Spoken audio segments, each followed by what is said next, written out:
क्या आप जानते हैं कि भगवान शिव और माता पार्वती का मिलन कैसे हुआ?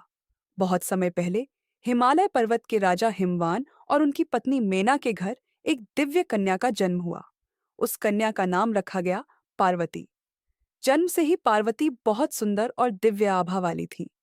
बचपन से ही पार्वती को भगवान शिव के बारे में सुनना बहुत अच्छा लगता था।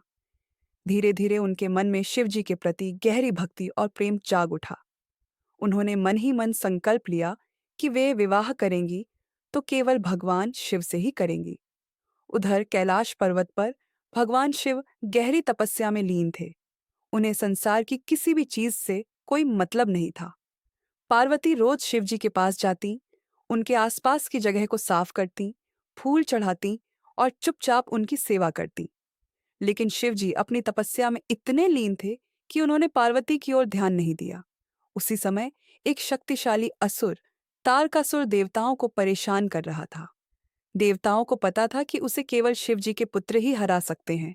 इसलिए देवताओं ने कामदेव को भेजा।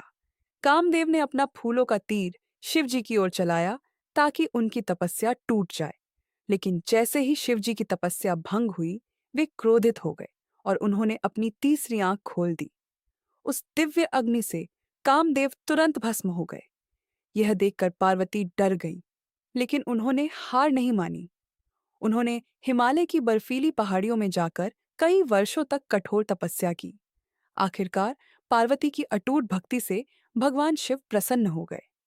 एक दिन दिव्य प्रकाश के साथ शिव जी पार्वती के सामने प्रकट हुए और बोले, हे पार्वती, तुम्हारी तपस्या और भक्ति ने मुझे प्रसन्न कर दिया है। मैं तुम्हें अपनी पत्नी के रूप में स्वीकार करता हूँ। इसके बाद हिमालय में एक भव्य और दिव्य विवाह हुआ। देवता, आशी और गंधर्व सभी इस पवित्र विवाह के साक्षी बने।